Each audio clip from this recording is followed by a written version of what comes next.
الحمدللہ رب العالمین والصلاة والسلام علی رسولہ الکریم۔ آگ سے داغ کر کے علاج کرنا یہ حرام نہیں ہے، اور جن روایتوں میں نہیں کا ذکر ملتا ہے اس کو زیادہ سے زیادہ کراہیت پر محمول کیا جائے گا۔ ان روایتوں سے حرمت ثابت نہیں ہوتا کہ داغ کر کے علاج کرنا یہ حرام ہے۔ داغ کر کے علاج کرنا بھی یہ ایک دوا ہے یہ، اور اللہ رب العالمین نے جو بھی بیماری اتارا ہے اس کا دوا اتارا ہے، دوا نازل کیا ہے۔ تو داغ کر کے علاج کرنا بھی یہ ایک دوا ہے، کیونکہ یہ فعل خود نبی صلی اللہ علیہ وسلم سے ثابت ہے کہ آپ صلی اللہ علیہ وسلم نے بعض صحابہ کو خود سے داغ کر کے آپ نے علاج کیا، یا آپ صلی اللہ علیہ وسلم نے ڈاکٹر بھیج کر کے اسے داغ کر کے علاج کروایا۔ جیسا کہ صحیح مسلم کے اندر جابر رضی اللہ تعالیٰ عنہ سے یہ حدیث ہے کہ نبی صلی اللہ علیہ وسلم نے ابی بن کعب رضی اللہ تعالیٰ عنہ کی ایک رگ کے اندر تیر لگا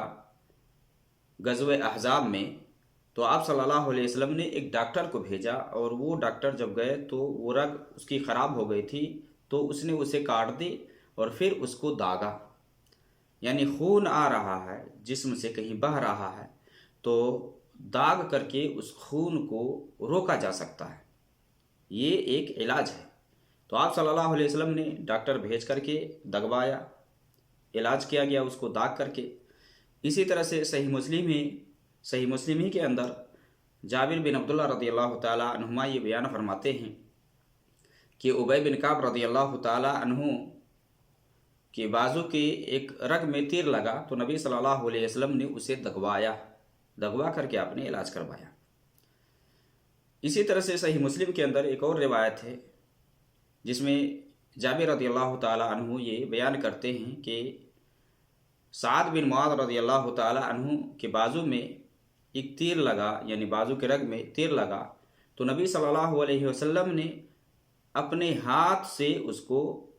داغا۔ آپ صلی اللہ علیہ وسلم اپنے ہاتھ سے یعنی دست مبارک سے اس کو داغا، پھر اس کے اندر اس کے بازو میں ورم آ گیا، وہ پھول گیا، تو دوبارہ سے نبی صلی اللہ علیہ وسلم نے اس کو داغا۔ یہ جو روایات ہیں، ان روایتوں سے پتہ چلتا ہے کہ داغ کر کے علاج کرنا یہ خود نبی صلی اللہ علیہ وسلم کا عمل رہا ہے۔ تو داغنے کے سلسلے میں چونکہ 4 طرح کی روایت ہے، ایک روایت تو وہ ہے کہ نبی صلی اللہ علیہ وسلم کے فعل سے ثابت ہوتا ہے کہ دگوا کر کے علاج کروایا جا سکتا ہے،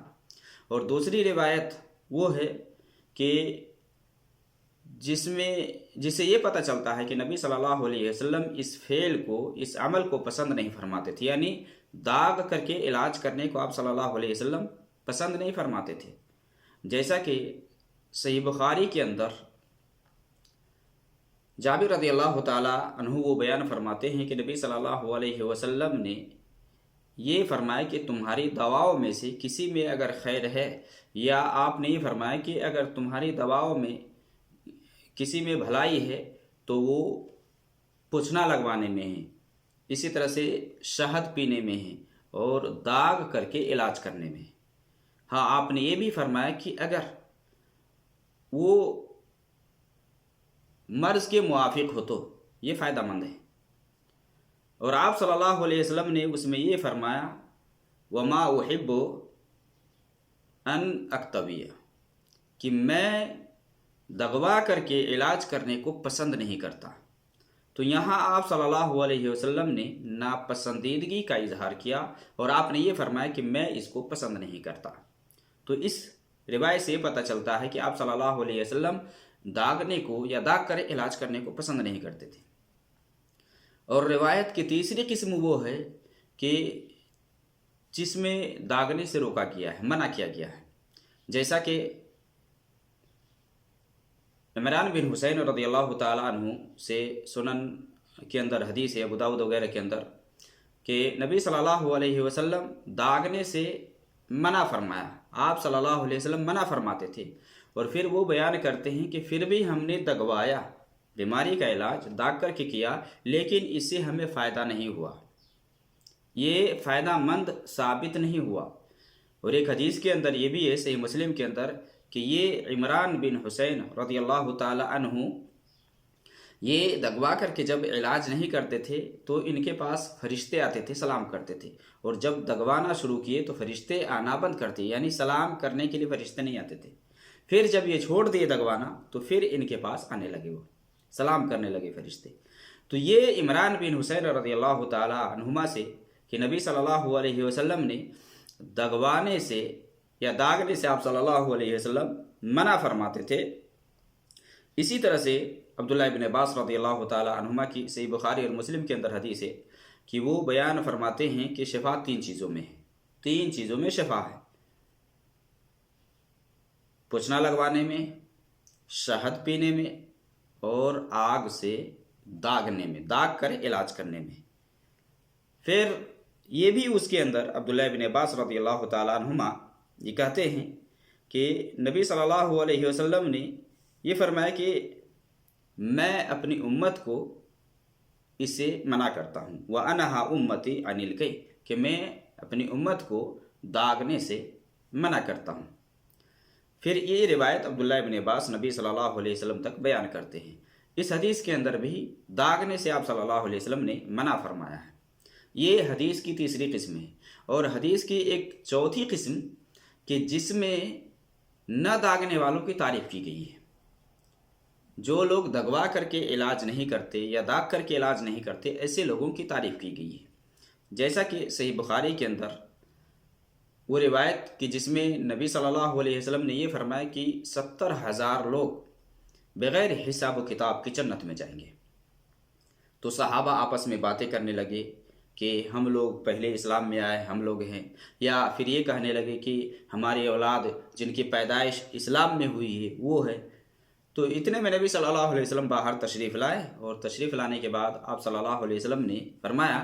ہم الذین لا یسرقون ولا یتطیرون ولا یکتوون وعلی ربہم یتوکلون،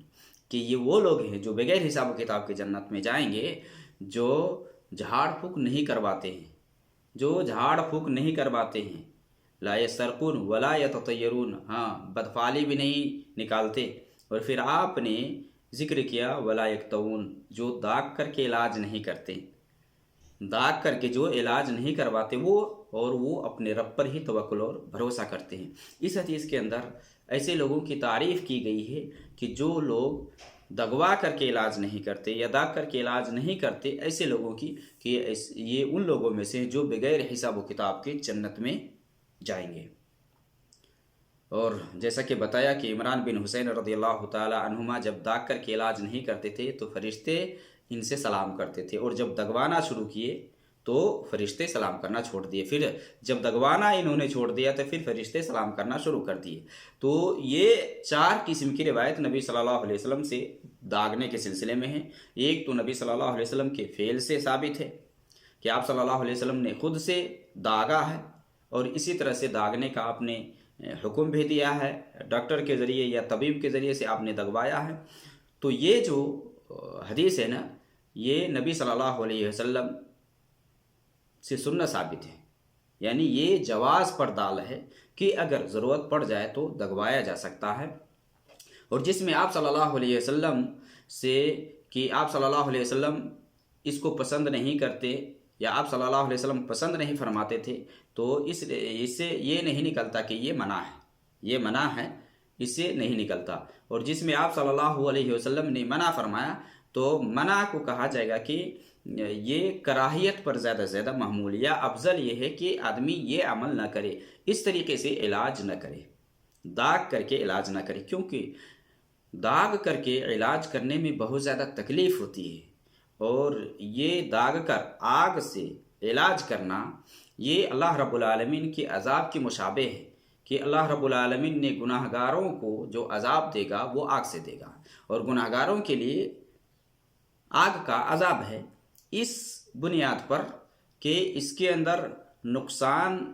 زیادہ ہے اور نفع کم ہے، جس کی وجہ سے نبی صلی اللہ علیہ وسلم نے دغوا کر کے یا داغ کر کے علاج کرنے سے منع فرمایا ہے۔ تو اس کو زیادہ سے زیادہ یہ جو نہیں ہے اس کو ہم کراہیت پر محمول کریں گے، حرام نہیں، اس کو حرام نہیں کہا جائے گا، کیونکہ خود نبی صلی اللہ علیہ وسلم سے یہ عمل ثابت ہے اور آپ صلی اللہ علیہ وسلم نے کروایا ہے۔ تو یہ بھی کہا جا سکتا ہے کہ داغ کر علاج کرنے کے بجائے دوسری دوا ہو، دوسرا علاج موجود ہو، پھر بھی آدمی داغ کر کے علاج کروائے۔ ہاں، یہاں کہا جائے گا کہ آخری علاج اگر داغ ہی کر کے ہو، اس کے علاوہ اور کوئی علاج نہ ہو، اس سے پہلے اگر علاج ممکن ہو، مان لے دوا کے ذریعے یا سوئی کے ذریعے سے، تو اس سے آدمی علاج کروائے۔ لیکن آخری علاج اگر داغنا ہی ہو تو داغ کر کے علاج کیا جا سکتا ہے، اور داغ کر کے علاج کرنا یا داغنے کے ذریعے سے علاج کرنا کسی مرض کا، یہ جائز ہے۔